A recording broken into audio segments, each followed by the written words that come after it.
Hi friends, welcome back to the channel Manjushree general and kitchen. ಆಯುಕ್ಸ ಎಲ್ಲರೂ ಆರಾಮದಿರಿ ಅನ್ಕೊಳಕತ್ತೀನಿ. ನಿಮ್ಮ ಒಂದು ಪ್ರೀತಿ ಪ್ರೋತ್ಸಾಹದಿಂದ ನಾವು ಆರಾಮದೀವಿ. ಸುಮಾರು 4-5 ದಿನ ಆಯಿತು ವ್ಲಾಗ್ ಮಾಡೇ ಇಲ್ಲ ನಾನು. ಹಂಗಾಗಿ ಇವತ್ತು ವ್ಲಾಗ್ ಶುರು ಮಾಡ್ಕೊಂಡ್ರಾಯ್ತು ಅಂತೇಳಿ ಸುಮಾರು 12 ಗಂಟೆ ಆಗೈತಿ. ಈಗ ವ್ಲಾಗ ಶುರು ಮಾಡ್ಕೊಂಡಿನಿ. ಸೊ ನೋಡೋಣಂತ ಯಾವ ರೀತಿ ಇವತ್ತಿನ ವ್ಲಾಗ್ ಹೋಗ್ತೈತಿ ಏನು ಅಂತ ಅಂತೇಳಿ. ವ್ಲಾಗ್ ಮಾಡೋಕ್ಕೆ ಕಾರಣ ಭಾಳ ಕಾರಣ ಅದಾವ ರೀಸನ್ಸ್. ಎಲ್ಲನೂ ಸೋಷಿಯಲ್ ಮೀಡಿಯಾದಲ್ಲಿ ಅದೀವಂದ್ರೆ ಎಲ್ಲನೂ ಶೇರ್ ಮಾಡೋಕ್ಕಾಗಲ್ಲ. ಹಂಗಾಗಿ ಎಷ್ಟು ನನ್ನ ರುಟೀನ್ ಒಳ್ಳೆ ಇನ್ಫಾರ್ಮೇಷನ್ನು ಟಿಪ್ಸ್ ಇದು ಮಾತ್ರ ಸಿಗ್ತಾ ಹೋಗ್ತೈತೆ ಅಂತಲೇ ಹೇಳ್ಬೋದು. ಹಸ್ಬೆಂಡ್ ಬರ್ತಡೇನೇ ಇತ್ತು. ಅವರು ಒಂದು ದಿನ ರಜೆ ಹಾಕಿದ್ರು, ಮನೆಯಾಗಿದ್ದರು. ಅಮ್ಮನೂ ಬಂದಿದ್ದರು, ನಯನನ ಹತ್ರ ಹೋಗೋದಿತ್ತು ಅಂತ. ಆಮೇಲೆ ನಾನು ಭೇಟಿ ಆದ್ರೆ ಆಯ್ತು ಅಂತೇಳಿ ಬಂದಿದ್ದರು.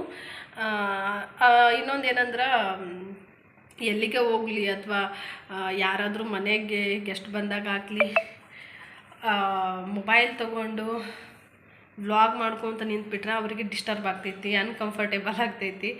ಸೊ ಅದು ನನಗಿಷ್ಟ ಆಗಲ್ಲ. ಹಾಗಾಗಿ ನಾನು ವ್ಲಾಗ್ ಎಲ್ಲ ಆ ಥರ ಭಾಳ ಡೀಪಾಗಿ ಇನ್ವಾಲ್ವ್ ಆಗಿ ಮಾಡೋಕ್ಕೆ ಹೋಗೋದಿಲ್ಲ. ಆಲ್ಮೋಸ್ಟ್ ನಿಮ್ಗೆ ಗೊತ್ತು, ಅನ್ನೆಸೆಸರಿ ಯಾವುದೂ ಶೇರ್ ಮಾಡೋಕ್ಕೆ ಹೋಗಲ್ಲ. ಹೀಗಾಗಿ ಈಗ ಎಲ್ಲೇ ಹೋದ್ರೂ ಅವ್ರಿಗೆ ಒಂದು ಪ್ರೈವೇಸಿ ಬೇಕಾಗಿರ್ತೈತಲ್ಲ. ಹೋದ ತಕ್ಷಣ ನಾವು ಕ್ಯಾಮ್ರಾ ಹಿಡ್ಕೊಂಡು ಮಾತಾಡೋಕ್ಕಾಗಲ್ಲ. ಹಂಗಾಗಿ ವ್ಲಾಗ್ ಒಂದು 4 ದಿನ ಮಾಡೋದು ಬೇಡ, ಆರಾಮಾಗಿದ್ರಾಯ್ತು ಅಂತ ವ್ಲಾಗ್ ಮಾಡಲಿಲ್ಲ. ಇವತ್ತು ವ್ಲಾಗ ಶುರು ಮಾಡ್ಕೊಂಡಿನಿ. ಸೊ ಬರೀ ಆಮೇಲೆ ಹಸ್ಬೆಂಡ್ ಬರ್ತಡೇ 24ಕ್ಕಿತ್ತು. ಸೆಲೆಬ್ರೇಷನ್ ಅಂತೇನು ಮಾಡಿಲ್ಲ. ಅವ್ರಿಗೆ ಒಂದಿಷ್ಟು ಗಿಫ್ಟ್ಸ್ ಕೊಟ್ವಿ. ಆಮೇಲೆ ಹೊರಗಡೆ ಊಟಕ್ಕೆ ಹೋಗಿದ್ವಿ. ಇಷ್ಟು ನಮ್ಮ ಸೆಲೆಬ್ರೇಷನ್ ಆಗಿತ್ತು. ಮುಂಚೆ ಎಲ್ಲ ಶಾಪಿಂಗ್ ವ್ಲಾಗು ಅದು ಇದು ಶೇರ್ ಮಾಡ್ಕೊತ ಇರ್ತಿದ್ದೆ, ಬರ್ತ್ಡೇ ಅಥವಾ ಆ್ಯನಿವರ್ಸರಿದು. ಇತ್ತೀಚೆಗೆ ಅದ್ರ ಕಡೆ ಅಷ್ಟೊಂದು ಒಲವಿಲ್ಲ ಅಂತಲೇ ಹೇಳ್ಬೋದು. ಅವರು ಸ್ವಲ್ಪ ಬ್ಯುಸಿ ಆಗಿರೋದ್ರಿಂದ ಅದ್ರ ಕಡೆ ನಮ್ಗೆ ಅಷ್ಟು ಗಮನ ಕೊಡೋಕ್ಕೆ ಆಗಲ್ಲ. ಸಿಂಪಲಾಗಿ ಸೆಲೆಬ್ರೇಷನ್ ಮಾಡಿಬಿಡ್ತೀವಿ. ಸೊ ಬರ್ರಿ ವ್ಲಾಗ ಶುರು ಮಾಡೋಣ. ಅಡುಗೆ ಮಾಡಬೇಕಿನ್ನ ನಾನು ಟಿಫಿನ್ ಆಗಿದ್ದು ಬೆಳಗ್ಗೆ. ನೋಡೋಣ ಅಂತ ಶೇರ್ ಮಾಡ್ಲಾರ ಅಡುಗೆ ಇದ್ರೆ ಶೇರ್ ಮಾಡ್ತೀನಿ. ಈ ಕ್ಲೈಮೇಟಿಗೆ ಫುಲ್ಲು ನನ್ನ ಕಣ್ಣು ಒಂಥರ ಚುಚ್ಚಿದಂಗೆ ಆಗೋದು, ಆಮೇಲೆ ಬರೀ ತಿಕ್ಕೋಬೇಕಪ್ಪ ಅಂತ ಅನ್ನಿಸ್ತೈತಿ. ಯಾಕೇನು ಗೊತ್ತಿಲ್ಲ. ಮಳೆ ಅಂತೂ ಕಡಿಮೆನೇ ಆಗಿಲ್ಲ. ಮುಂಜಾನೆಯಿಂದ ಸಣ್ಣಗೆ ಮಳೆ. ನಿಮ್ಮ ಕಡೆ ಹೆಂಗೈತಿ ಕಮೆಂಟ್ ಸೆಕ್ಷನ್ ಒಳಗೆ ತಿಳಿಸ್ರಿ. ಸ್ವಲ್ಪ ಅಮ್ಮ ತೊಗೊಂಡು ಬಂದಿದ್ರು ಕರಿಬೇವು. ಅದು ಮನೆ ಮೇಲೆ ಟೆರೆಸ್ ಗಾರ್ಡನ್ನಲ್ಲೇ ಬೆಳೀತಾರೆ. ನಾನು ನಿಮ್ಗೆ ತೋರಿಸಿನಿ ಊರಿಗೆ ಹೋದಾಗ. ಇನ್ನೊಂದೇನಂದ್ರೆ ಸೋಷಿಯಲ್ ಮೀಡ್ಯಾದಾಗ ಅದೀವಿ ಅಂತಂದ್ರೆ ಎಲ್ಲನೂ ಶೇರ್ ಮಾಡಬೇಕು ಅಂತ ಇಲ್ಲ. ನಮ್ಗೆ ಯಾವ್ದು ಕರೆಕ್ಟಪ್ಪ, ಯಾವುದು ಶೇರ್ ಮಾಡ್ಬೇಕಂತ ಅನ್ನಿಸ್ತೈತಲ್ಲ ಅದಷ್ಟು ಶೇರ್ ಮಾಡಿದ್ರೆ ಸಾಕು. ಪ್ರತಿಯೊಂದು ಶೇರ್ ಮಾಡೋಕ್ಕೆ ಹೋಗಲೇಬಾರ್ದು ಅಂತ ನನ್ನ ಅನಿಸಿಕೆ. ಯಾಕಂದ್ರೆ ಇವತ್ತು ಒಂಥರ ನಮ್ಮದು ಲೈಫ್ ಸ್ಟೈಲ್ ಇರ್ತೈತಿ, ನಾಳೆ ಒಂಥರ ಲೈಫ್ ಸ್ಟೈಲ್ ಇರ್ತೈತಿ. ಇವತ್ತು ಖುಷಿ ಇರ್ಬೋದು, ನಾಳೆ ದುಃಖ ಇರ್ಬೋದು, ಅಥವಾ ನಾಳೆ ಖುಷಿ ಇರ್ಬೋದು, ಇವತ್ತು ದುಃಖ ಇರ್ಬೋದು. ಸೊ ಇವತ್ತು ಖುಷಿ ಐತೆ ಅಂತ ಶೇರ್ ಮಾಡಿಕೊಂಡು ನಾಳೆ ದುಃಖ ಐತೆ ಅಂತ ಶೇರ್ ಮಾಡ್ಕೊಂಡ್ರೆ ಜನಗಳಿಗೆ ಫೇಕ್ ಅಂತ ಅನ್ನಿಸ್ತೈತೆ ಅದು. ಸೊ ಹಂಗಾಗಿ ನನಗೆ ಅದು ಶೇರ್ ಮಾಡೋಕ್ಕೆ ಇಷ್ಟ ಇಲ್ಲ. ಸೊ ಒಂದು ಪಾಸಿಟಿವಿಟಿಯಾಗಿ ವ್ಲಾಗ್ ತೊಗೊಂಡು ಹೋಗ್ಬೇಕಂತ ಆಸೆ ಅಷ್ಟೆ. ಸೊ ಬರೀ ನಾನು ಯಾವಾಗಲೂ ಪ್ರತಿ ಸಲ ಇದೇ ಹೇಳ್ತಿರ್ತೀನಿ. ಆದಷ್ಟು ನಾವು ಲೈವ್ ಆಗಿ ಎಲ್ಲಿದ್ದೀವಿ, ನಮ್ಮ ಮನ್ಯಾಗ ಬಂಗಾರ ಅಷ್ಟೈತಿ, ನಮ್ಮ ಮನ್ಯಾಗ ನಾವು ಅದು ತೊಗೊಂಡ್ವಿ ಇದು ತೊಗೊಂಡ್ವಿ ಅಂತ ಆದಷ್ಟು ಶೇರ್ ಮಾಡೋದು ತಪ್ಪು ಅಂತ ನಾನು ಹೇಳಲ್ಲ. ಆದಷ್ಟು ಕಡಿಮೆ ಮಾಡೋದು ಒಳ್ಳೇದಂತ ನನ್ನ ಅನಿಸಿಕೆ. ಯಾಕಂದ್ರೆ ನಮ್ಮ ಸೇಫ್ಟಿಗೋಸ್ಕರ ಜನ ಏನು ಬಿಡ್ರಿ ಎಲ್ಲನೂ ಶೇರ್ ಮಾಡಂತ ಹೇಳ್ತಾರೆ. ನಿಮ್ಮ ಮನೆ ಎಲ್ಲೈತಿ, ನಿಮ್ಮ ಅಡ್ರೆಸ್ ಹೇಳ್ರಿ ಅಂತಲೂ ಹೇಳ್ತಾರೆ. ಅಥವಾ ಗೋಲ್ಡ್ ಕಲೆಕ್ಷನ್ಸ್ ತೋರಿಸ್ರಿ ಅಂತಲೂ ಹೇಳ್ತಾರೆ. ಸೊ ಜನಗಳಿಗೆ ಅದೊಂದು ಇಂಟ್ರೆಸ್ಟ್ ಕೇಳಬೇಕಪ್ಪ ಅನ್ನೋದು ಇರ್ತೈತಿ. ಅವ್ರಿಗೊಂದು ಇಂಟ್ರೆಸ್ಟಿಂದ ಕೇಳ್ತಾರೆ. ನಮ್ಗೆ ಗೊತ್ತಿರಬೇಕು ನಾವೇನು ಶೇರ್ ಮಾಡಬೇಕು, ಏನು ಶೇರ್ ಮಾಡಬಾರ್ದು ಅಂಥೇಳಿ. ಆಲ್ಮೋಸ್ಟ್ ವ್ಲಾಗರ್ಸ್ ಶೇರ್ ಮಾಡ್ತಿರ್ತಾರೆ. ಗೋಲ್ಡ್ ಕಲೆಕ್ಷನ್ಸ್ ಆಗಿರ್ಬೋದು, ಅಥವಾ ಲೈವ್ನಲ್ಲಿನೇ ನಾನು ಇಂಥ ಊರಾಗಿದ್ದೀನಿ, ಇಲ್ಲಿದ್ದೀನಿ ಅಲ್ಲಿದ್ದೀನಿ ಅಂತೇಳಿ. ಅದಷ್ಟು ಸೇಫ್ ಅಲ್ಲ ಅಂತ ನನ್ನ ಅನಿಸಿಕೆ. ಸಿಕ್ಕಾಪಟ್ಟೆ ಏರ್ಫಾಲ್ ಆಗಕತ್ತವ ನೋಡ್ರಿ ಇಲ್ಲಿ. ಈ ಬೋರಿನ ನೀರಿಗೆ ಕ್ಲೈಮೇಟ್ಗೆ ಆಗಿರ್ಬೋದು. ನಾನು ಎಷ್ಟು ಆರ್ಗ್ಯಾನಿಕ್ ಆಯಿಲ್ ರೆಡಿ ಮಾಡಿದ್ನಲ್ಲ ಅದು ಖಾಲಿ ಆಗೈತಿ, ಮತ್ತು ಮಾಡೋಕ್ಕೆ ಆಗಿಲ್ಲ. ಯಾಕಂದ್ರೆ ಇಲ್ಲಿ ದಾಸವಾಳದ ಹೂವು ಮತ್ತು ಎಲ್ಲಿ ಸಿಕ್ಕಿಲ್ಲ ನನಗೆ. ಸಿಕ್ಕರೆ ತೊಗೊಂಡು ಬಂದು ಮತ್ತು ರೆಡಿ ಮಾಡಬೇಕು. ಇಲ್ಲಾಂದ್ರೆ ಸಿಕ್ಕಾಪಟ್ಟೆ ಏರ್ಫಾಲ್, ಇಲ್ಲೆಲ್ಲ ಏರ್ಫಾಲ್ ಆಗಕತ್ತಾವ ನೋಡ್ರಿ. ನೋಡೋಣ ಏನಾಗ್ತೈತಿ ಅಂತೇಳಿ. ಸಿಕ್ಕಾಪಟ್ಟೆ ಏರ್ಫಾಲ್ ಎಲ್ಲಿ ನೋಡ್ತೀರಿ ಅಲ್ಲಿ ಮನೆಯಾಗೆ ಸಿಕ್ಕಾಪಟ್ಟೆ ಕೂದಲ ಕಾಣ್ತಾವೆ. ಇದು ಟೆರೆಸ್ ಮೇಲೆ ಬೆಳೀತಾರೆ ನೋಡ್ರಿ ಕರಿಬೇವು. ಹಾಗಾಗಿ ತೊಗೊಂಡು ಬಂದಿದ್ರು. ನಿಮ್ಗೆ ಆಲ್ಮೋಸ್ಟ್ ತೋರಿಸಿನ ಅಂತ ಅನ್ಕೊತೀನಿ ಊರಿಗೆ ಹೋದಾಗ. ನಾನು ಆರ್ಗ್ಯಾನಿಕ್ ಆಯಿಲ್ ಮಾಡ್ತೀನಲ್ಲ ಮನ್ಯಾಗ, ಸೊ ಅದಕ್ಕೂ ಆಯಿತು ಅಡುಗೆಗೂ ಆಯಿತು ಅಂತೇಳಿ ತೊಗೊಂಡು ಬಂದಾರ. ಇದು ಜಾಸ್ತಿ ಫ್ರಿಜ್ನಾಗ ಇಟ್ಟರೆ ನೀರೆಲ್ಲ ಬಿಟ್ಟು ಕೊಳತು ಬಿಡ್ತೈತೆ ಅಂತ ಗಾಳಿಗೆ ಇಟ್ಟೀನಿ, ಫ್ಯಾನಿನ ಗಾಳಿಗೆ. ಸೊ ಇದು ಎಲ್ಲ ಬಿಡಿಸಿ ಇಡಬೇಕು, ಅಂದರೆ ಎಷ್ಟು ದಿನ ಆದರೂ ಬರ್ತೈತಿ. ಜಾಸ್ತಿ ಇತ್ತಂದ್ರೆ ಬಿಡಿಸಿ ಎಲೆ ಬಿಡಿಸಿ ನೀವು ಗಾಳಿಗೆ ಅಂದ್ರೆ ಮನ್ಯಾಗ ನೆರಳಾಗಿ ಒಣಗಿಸಿ ಒಂದು ಸ್ಟೋರ್ ಮಾಡಿ ಇಟ್ಬಿಟ್ರೆ ಯಾವಾಗ ಬೇಕು ಅವಾಗ ಯೂಸ್ ಮಾಡ್ಕೋಬೋದು. ಕೆಲವೊಬ್ರು ಕರಿಬೇವಿನ ಚಿತ್ರಾನ್ನ, ಕರಿಬೇವಿನ ಚಟ್ನಿ ಎಲ್ಲ ಮಾಡ್ತಾರೆ. ಅದು ನನಗೆ ಕಹಿ ಅಂತ ಅನಿಸ್ತೈತೆ, ಹಂಗಾಗಿ 2 ಎಲೆ ತಿಂದುಬಿಡ್ತೀನಿ ಬೆಳಗ್ಗೆ ನಾನು ಖಾಲಿ ಹೊಟ್ಟಿನಾಗ. ಏರ್ಸ್ಗೂ ಭಾಳ ಒಳ್ಳೆಯದಲ್ಲ, ಹಾಗಾಗಿ ಸ್ವಲ್ಪ ಗಾಳಿಗಿಟ್ಟೀನಿ. ನಾನು ಅಮ್ಮ ಬಂದಾಗ ಏನು ತೊಗೊಂಡು ಬಂದರು ಏನಿಲ್ಲ ಶೇರ್ ಮಾಡ್ಕೊಂಡ್ರೆ ಭಾಳ ಜನಕ್ಕೆ ಅದು ಒಂಥರ ಹೊಟ್ಟೆ ಊರಿ ಅಂತ ಅನ್ಸಾತಿತ್ತು. ಹಂಗಾಗಿ ಏನೂ ಶೇರ್ ಮಾಡದೆ ಬಿಟ್ಟು ನಾನು ಊರಿಂದ ಏನು ತಂದೆ, ಅಮ್ಮ ಏನು ತೊಗೊಂಬಂದರು ಅಂತೇಳಿ ಭಾಳ ಜಲಸ್ ಫೀಲ್ ಮಾಡ್ತಾರೆ. ನೀವೇನು ತೋರಿಸ್ತೀರಿ ಬಿಡ್ರಿ, ಅಮ್ಮ ಇರ್ಲಾರವ್ರಿಗೆ ಏನು ಪರಿಸ್ಥಿತಿ, ನೀವು ತೋರಿಸಿದ್ರೆ ಅವ್ರಿಗೆ ಹರ್ಟ್ ಆಗುತ್ತೆ ಹಂಗೆ ಹಿಂಗೆ ಅಂತೇಳಿ ಒಂದಿಷ್ಟು ಜನ ಬ್ಯಾಡ್ ಕಮೆಂಟ್ಸ್ ಹಾಕಿದ್ರು ಸ್ಟಾರ್ಟಿಂಗ್ ಒಂದು 3-4 ಮಂತ್ಸ್ ಬ್ಯಾಕ್. ಹಂಗಾಗಿ ನಾನೇನು ಜಾಸ್ತಿ ಶೇರ್ ಮಾಡಲಾಗೀನಿ. ಮಧ್ಯಾಹ್ನ ಅಡುಗೆಗೆ ಜೋಳದ ರೊಟ್ಟಿ ಮತ್ತು ಸೌತೆಕಾಯಿ ಪಲ್ಯ, ಆಮೇಲೆ ಮಜ್ಜಿಗೆ ಸಾರು ಮಾಡೀನಿ. ಇವತ್ತು ಭಾಳ ದಿನ ಆಗಿತ್ತು ಮಜ್ಜಿಗೆ ಸಾರು ಮಾಡಿದ್ದಿಲ್ಲ, ಹಂಗಾಗಿ ತೋರಿಸ್ತೀನಿ ಈಗ. ಕ್ಲೈಮೇಟ್ ನೋಡ್ರಿ ಎಷ್ಟು ಕೂಲ್ ಐತಂತೇಳಿ, ಮಳೆ ಬರತೈತಿ ಸಣ್ಣಗ. ಇಲ್ಲಿ ಸೌತೆಕಾಯಿ ಪಲ್ಯ, ರೈಸ್ಗಿಟ್ಟೇನೆ. ಇವತ್ತು ನಾನು ಏನು ರೇಷನ್ ಅಕ್ಕಿ ರೈಸ್ ಮಾಡೀನಿ ಮಜ್ಜಿಗೆ ಸಾರು ಜೊತೆಗೆ. ಮೆತ್ತಗಿರ್ಬೇಕಾದ್ರೆ ಭಾಳ ಚಲೋ ಆಗ್ತೈತೆ ಅಂಥೇಳಿ. ನ್ಯಾಚುರಲ್ ಪಾಪಡ್ ನೋಡ್ರಿ ಇದು. ನಾವು ಸಣ್ಣವರಿದ್ದಾಗ ಈ ರೀತಿ ಗಂಜಿ ಬರ್ತಿತ್ತಲ್ಲ, ಗಂಜಿ ಕುಡಿತಿದ್ವಿ. ಈ ಕುಕ್ಕರ್ನಾಗ ಮಾಡಿಂದ ಈ ರೀತಿ ಪಾಪಡ್ ಥರ ಬಂದಿರ್ತೈತಿ, ತಿನ್ನಕ್ಕೆ ಸೂಪರ್ ಟೇಸ್ಟ್ ಇರ್ತೈತಿ. ಯಾರೆಲ್ಲ ಟೇಸ್ಟ್ ಮಾಡಿರಿ ಅಂತ ಕಮೆಂಟ್ ಸೆಕ್ಷನ್ ಒಳಗೆ ತಿಳಿಸ್ರಿ. ಇದು ರೇಷನ್ ಅಕ್ಕಿಗೆ ಅಷ್ಟೇ ಬರ್ತೈತಿ ಈ ರೀತಿ. ನಾವು ರೈಸ್ ಅಥವಾ ಏನಾದರೂ ಬೇರೆ ಸೋನಾ ಮಸೂರಿ ಮತ್ತು ಬೇರೆ ರೈಸ್ ಏನಾದರೂ ನಾವು ಕುಕ್ಕರ್ಗೆ ಇಟ್ಟಿದ್ವಿ ಅಂದರೆ ಈ ರೀತಿ ಪಾಪಡ್ ಥರ ಬರಲ್ಲ. ಇದು ಗಂಜಿ ನೋಡ್ರಿ, ಇದು ಸೂಪರ್ ಇರ್ತೈತಿ, ಬಾಯಿಗಿಟ್ರೆ ಕರ್ಗಂಗೆ ಇರ್ತೈತಿ. ಯಾರೆಲ್ಲ ಟೇಸ್ಟ್ ಮಾಡಿರಿ ಅಂತ ಕಮೆಂಟ್ ಸೆಕ್ಷನ್ ಒಳಗೆ ತಿಳಿಸ್ರಿ. ಆಮೇಲೆ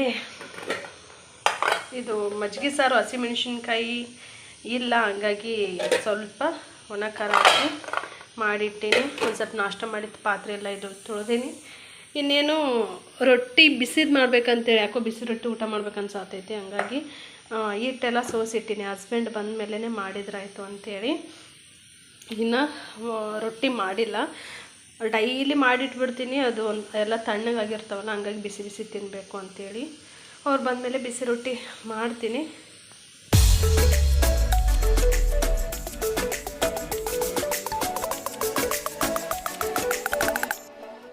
ಫ್ರೆಂಡ್ಸ್, ಈಗ ಶ್ರಾವಣ ಹತ್ರ ಬಂತು, ಹಂಗಾಗಿ ಡೈಲಿ ಸ್ವಲ್ಪ ಮನೆ ಕ್ಲೀನ್ ಮಾಡ್ಕೊಳ್ಳೋನು ಅಂತೇಳಿ ಕ್ಲೀನ್ ಮಾಡತ್ತೀನಿ.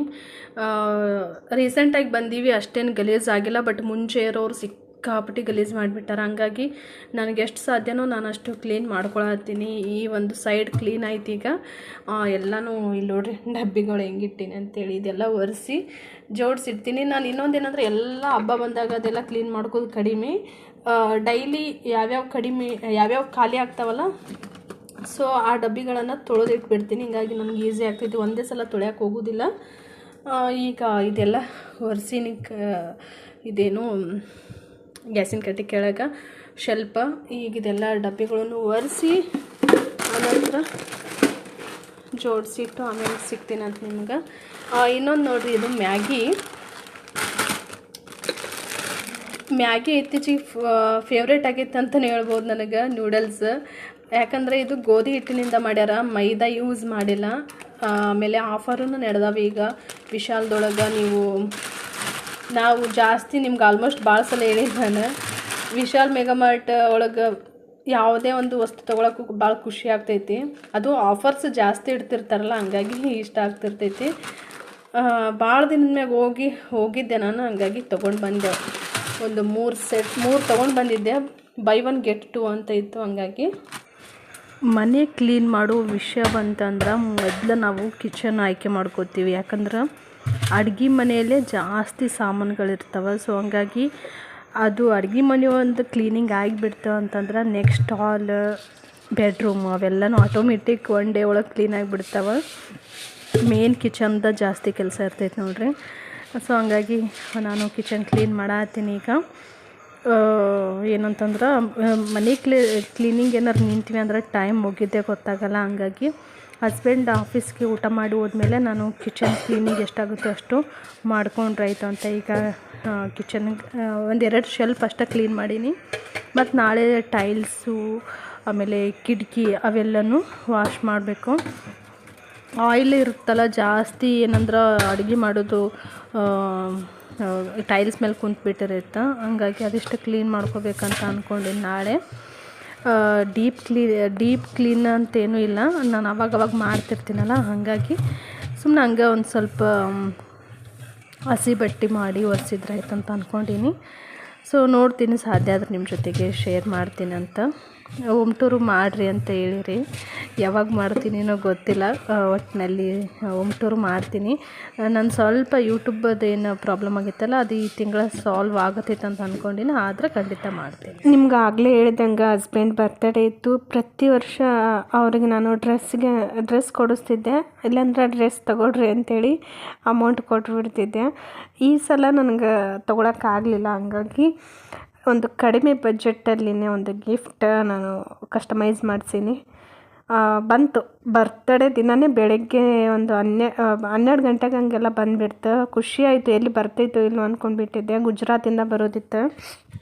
ಸೊ ಹಂಗಾಗಿ ಅವ್ರಿಗೆ ಇದೊಂದು ಸರ್ಪ್ರೈಸ್ ಅಂತಲೇ ಹೇಳ್ಬೋದು. ನಾನು ಈ ಥರ ಗಿಫ್ಟ್ ಅವ್ರಿಗೆ ಕೊಟ್ಟೇ ಇಲ್ಲ ಮದುವೆ ಆದಮೇಲೆ. ಆಮೇಲೆ ನಾವು ಏನು ಜಾಸ್ತಿ ಇದು ಮಾಡೋಕ್ಕೋಗಲ್ಲ, ಏನು ಯಾವ ರೀತಿ ಬರುತ್ತಲ್ಲ ಆ ರೀತಿ ಹೋಗ್ಬಿಡ್ತೀವಿ. ಇದೇ ರೀತಿ ಸೆಲೆಬ್ರೇಷನ್ ಮಾಡಬೇಕು, ಹಂಗೆ ಮಾಡಬೇಕು, ರಾಯಲ್ಲಾಗೇ ಇರಬೇಕು, ಆ ಥರ ಏನಿಲ್ಲ. ಯಾವ ರೀತಿ ಬರುತ್ತಲ್ಲ ಆ ರೀತಿ ಸ್ಪೆಂಡ್ ಮಾಡಿಬಿಡ್ತೀವಿ. ಸೊ ನನಗೆ ಅವ್ರಿಗೆ ಅದೇ ರೀತಿ ಜಾಸ್ತಿ ಎಕ್ಸ್ಪೆಕ್ಟೇಷನ್ ಏನು ಇಟ್ಕೋದಿಲ್ಲ, ಹಿಂಗೆ ಆಗಬೇಕು ಹಂಗೆ ಆಗಬೇಕು ಅಂಥೇಳಿ. ಅವಕಾಶಗಳು ಸಿಕ್ಕರೆ ಎಲ್ಲದಕ್ಕೂ ರೆಡಿ ಇರ್ತೀವಿ. ಬಟ್ ಸಿಗೋದು ಒಂದು ದಿನ ರಜೆ, ಅವ್ರಿಗೆ ಸಿಕ್ಕಾಬಿಟ್ಟು ಟಯರ್ಡ್ ಆಗಿರ್ತೈತಲ್ಲ, ಆರಾಮಾಗಿ ಮನೆಯಾಗೆ ಇರಲಿ ಅಂಥೇಳಿ ಅಷ್ಟೇ. ಹೊಸ ಬಟ್ಟೆ ಎಲ್ಲ ಹಾಕ್ಕೊಂಡಿದ್ರೆ ಆಲ್ರೆಡಿ ಇದ್ದು 1-2-3 ಜೋಡಿ. ಹಾಗಾಗಿ ಇದು ಕಸ್ಟಮೈಸ್ ಮಾಡಿಸಿದ್ದು ಅವ್ರಿಗೆ ಓಪನ್ ಮಾಡಿರಿ ಅಂತ ಕೊಟ್ಟೆ. ಬಂದ ತಕ್ಷಣ ಅವರು ಓಪನ್ ಮಾಡತ್ತಾರೆ. ಫುಲ್ ಖುಷಿ ಆದ್ರು ಅವರು, ಯಾಕಂದ್ರೆ ನಾನು ಫಸ್ಟ್ ಟೈಮ್ ಇದು ಗಿಫ್ಟ್ ಕೊಟ್ಟಿದ್ದೆ ಅವರಿಗೆ.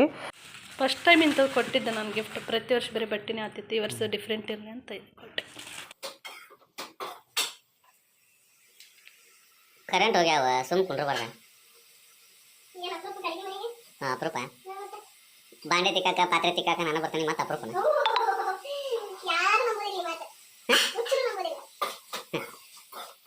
ನಿಂದು ತಾಯಿ ಗುಣ ಪುಣ್ಯಾತ್ಮ ಪುಣ್ಯಾತ್ಮ.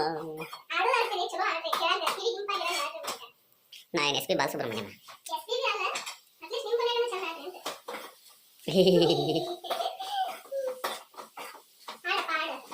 ಏನ ಹಾಗಲ್ಲ. ಫ್ರೆಂಡ್ಸ್, ದಿನಾಲೂ ನನ್ನ ವಿಡಿಯೋದಾಗ ಏನಾದರೂ ಒಂದು ಮೆಸೇಜು ಅಥವಾ ನನಗೇನು ಹೇಳಬೇಕು ಅನಿಸುತ್ತೆ ಅದು ಹೇಳಿ ನಾನು ವ್ಲಾಗ್ ಎಂಡ್ ಮಾಡ್ತಿದ್ದೆ. ಇವತ್ತು ಅಷ್ಟೇ. ಈಗ ನಾನು ಒಂದು ಉತ್ತರ ಕರ್ನಾಟಕದ ಸ್ಪೆಷಲ್ ರೆಸಿಪಿ ಶೂಟ್ ಮಾಡತ್ತಿದ್ದೆ. ಕರೆಂಟ್ ಹೋಯ್ತು, ಮತ್ತು ಸ್ಟಾರ್ಟಿಂಗಿಂದ ಶುರು ಮಾಡೋಕ್ಕಾಗಲ್ಲಲ್ಲ, ಹಂಗಾಗಿ ರಿಂಗ್ ಲೈಟ್ ಹಾಕಿ ನಾನು ಅಡುಗೆ ಶೂಟ್ ಮಾಡತ್ತಿದ್ದೆ. ಹಸ್ಬೆಂಡನ್ನು ಮಾತಾಡ್ಸ್ಕೊತ ಬಂದರು. ಏನೋ ಮಾತಾಡತ್ತಿದ್ದೆ, ಏನೋ ಜೋಕ್ ಕೇಳತ್ತಿದ್ದೆ. ಅದಿದ್ರ ವಾಯ್ಸು ಮ್ಯೂಟ್ ಆಗಿಬಿಟ್ಟೈತೆ, ಹಂಗಾಗಿ ವಾಯ್ಸ್ ಓವರ್ ಕೊಡತ್ತೀನಿ. ಒಂದು 2-3 ಡೇಸ್ ಮಿಕ್ಸ್ಡ್ ವ್ಲಾಗ್ ಅಂತಲೇ ಹೇಳ್ಬೋದಿದೆ. ನೀವು ವ್ಲಾಗರ್ಸ್ ಆಗಿದ್ರೆ ಕರೆಂಟ್ ಹೋದ್ವು ಅಂದರೆ ಈ ರೀತಿ ರಿಂಗ್ ಲೈಟ್ ಹಚ್ಬಿಡ್ರಿ, ಇಡೀ ಮನೆಗೆ ಬೆಳಕಾಗಿಬಿಡ್ತೈತಿ. ನಿಜವಾಗ್ಲೂ ವಂಡರ್ ಆಯಿತು ನನಗೆ ಇಷ್ಟು ದಿನ ಐಡಿಯಾನೇ ಇರಲಿಲ್ಲ. ಒಂದು ಸಲ ಕರೆಂಟ್ ಹೋಗಿದ್ವು, ಹಚ್ಚಿದ್ದೆ ನಾನು. ಸೊ ವರ್ಕ್ ಆಯಿತು, ಹಂಗಾಗಿ ಅದೇ ಕಂಟಿನ್ಯೂ ಮಾಡೀನಿ. ಈಗ ರೆಸಿಪಿ ಶೂಟ್ ಮಾಡತ್ತೀನಲ್ಲ, ನೆಕ್ಸ್ಟ್ ವಿಡಿಯೋದಾಗ ಹಾಕ್ತೀನಿ. ಇದ್ರಾಗ ಲೆಂದಿ ಆಗ್ತೈತಿ ಅಂತೇಳಿ ಹಾಕಿಲ್ಲ. ಹಿಂಗೆ ಇಬ್ಬರು ಮಾತಾಡ್ಕೊತ ಇದ್ವಿ. ಅವರು ವ್ಲಾಗ ಶೂಟ್ ಮಾಡಿದ್ರೆ ಅದು ಏನೇನು ಮಾತಾಡಿದ್ವಿ ಅದೆಲ್ಲ ನೆನಪಿಲ್ಲ, ವಾಯ್ಸ್ ಓವರ್ ಕೊಡಬೇಕು ಅಂತೇಳಿದ್ರೆ. ಎಲ್ಲರ ಜೀವನದಾಗೂ ಯಾರೂ ಪರ್ಫೆಕ್ಟ್ ಇರಲ್ಲ ನೋಡ್ರಿ. ಎಲ್ಲರ ಲೈಫ್ನೊಳಗೆ ಒಂದಲ್ಲ ಒಂದು ನೋವು, ದುಃಖ, ಸಂಕಟ ಎಲ್ಲ ಇದ್ದೇ ಇರ್ತೈತಿ. ಅದೇ ಮುಂದುವರ್ಸ್ಕೊಂಡು ನಮ್ಮ ಫ್ರಸ್ಟ್ರೇಷನನ್ನು ಇನ್ನೊಬ್ಬರ ಮೇಲೆ ಹಾಕಿ ಜೀವನ ಮಾಡೋಕ್ಕಿತ್ಲೂ ಸಮಾಧಾನವಾಗಿ ಜೀವನ ಮಾಡಿದ್ರೆ ಅಥವಾ ಸಮಯ ಎಲ್ಲದಕ್ಕೂ ಉತ್ತರ ಕೊಡ್ತಿರ್ತೈತೆ. ನಾವು ಸುಮ್ಮನೆ ತಾಳ್ಮೆಯಿಂದ ಹೋಗಬೇಕು ಅಷ್ಟೇ. ನಮ್ಮ ಫ್ರಸ್ಟ್ರೇಷನ್ ಇನ್ನೊಬ್ಬರ ಮೇಲೆ ಹಾಕಿ ಅದನ್ನು ತೀರಿಸ್ಕೊಳ್ಳೋದ್ರಾಗ ಯಾವುದೂ ಅರ್ಥ ಇರಲ್ಲ. ಹಂಗಂತೇಳ್ಬಿಟ್ಟು ಇಲ್ಲಿ ನಾನು ಪರ್ಫೆಕ್ಟ್ ಅಲ್ಲ, ನೀವು ಪರ್ಫೆಕ್ಟ್ ಅಲ್ಲ, ಹಿಂದೆ ಆಗಿರೋದನ್ನೇ ಹೇಳ್ಕೊಂಡು ಮುಂದೆ ಲೈಫ್ ಲೀಡ್ ಮಾಡೋಕ್ಕಿಂತ ಹಿಂದಿಂದ ಬಿಟ್ಟು ಮುಂದೆ ಹೋಗೋದು ಭಾಳ ಒಳ್ಳೆಯದು. ನಾವೆಷ್ಟು ಹಿಂದಿಂದ ಕೆದರ್ತಾ ಹೋಗ್ತೀವಿ ಅಷ್ಟು ಲೈಫ್ ಒಳಗೆ ನೆಮ್ಮದಿ ಅನ್ನೋದು ಕಳ್ಕೊಂಡು ಹೋಗ್ತೀವಿ. ಇವತ್ತೇನಿದ್ದೀವಲ್ಲಪ್ಪ ಅದು ನಮ್ಮ ಡೇ ಅಂತೇಳಿ ನಾವು ಆ ದಿನಾನ ನಾವು ಕಳಿಬೇಕು, ಅದು ಒಳ್ಳೆ ರೀತಿಯಲ್ಲಿ ಕಳಿಬೇಕು. ಅದು ನನ್ನ ಒಂದು ಅನಿಸಿಕೆ. ಮಾತಾಡ್ತಾ ರೆಸಿಪಿ ನಿಮ್ಮ ಜೊತೆಗೆ ಶೇರ್ ಮಾಡಲೇ ಇಲ್ಲ ನಾನು. ಖಂಡಿತ ರೆಸಿಪಿನ ಶೇರ್ ಮಾಡ್ತೀನಿ. ನಾಳಿನ ವ್ಲಾಗ್ನಾಗ ಇದ್ರಾಗ ಲೆಂದಿ ಆಗ್ತೈತಿ ಅಂತ ಶೇರ್ ಮಾಡಲಿಲ್ಲ. ಅದರಲ್ಲೂ ಕರೆಂಟ್ ಹೋಯ್ತಲ್ಲ, ಸ್ವಲ್ಪ ಎಡಿಟ್ ಮಾಡೋದೆಲ್ಲ ಜಾಸ್ತಿ ಐತಿ. ಹಂಗಾಗಿ ಹಸ್ಬೆಂಡ್ಗೆ ಅವಲಕ್ಕಿ ಮಾಡಂತೇಳಿದ್ರು, ಹಂಗಾಗಿ ಅವಲಕ್ಕಿ ಮೇಲೆ ಕೊಬ್ಬರಿ ಉಸ್ಲಿ ಹಾಕೀನಿ. ಅವ್ರಿಗೆ ಇಷ್ಟ ಆಗ್ತೈತಿ ಭಾಳ. ಉಂಡೆ ತೊಗೊಂಡು ಬಂದಿದ್ದಿತ್ತಲ್ಲ ಅಮ್ಮ, ಹಂಗಾಗಿ ಉಂಡೆ ಬೆಲ್ಲದ ಉಂಡೆ ಈಗ ಅವ್ರಿಗೆ ಟಿಫಿನ್ ಹಾಕಿ ಕೊಡಾತೀನಿ. ನಾನು ಟಿಫಿನ್ ಮಾಡ್ತೀನಿ. ಇವತ್ತಿನ ವ್ಲಾಗ್ ನಿಮ್ಗೆ ಇಷ್ಟ ಆಗೈತೆ ಅಂತ ಅಂದ್ಕೊತೀನಿ. ಭಾಳ ಏನು ಶೇರ್ ಮಾಡೋಕ್ಕಾಗಲಿಲ್ಲ ನನಗೆ. ಸಿಗೋಣಂತ ಮುಂದಿನ ವ್ಲಾಗ್ನಾಗ. ಅಲ್ಲಿವರೆಗೂ ಎಲ್ಲರೂ ಖುಷಿಯಾಗಿರಿ. Thank for the watch.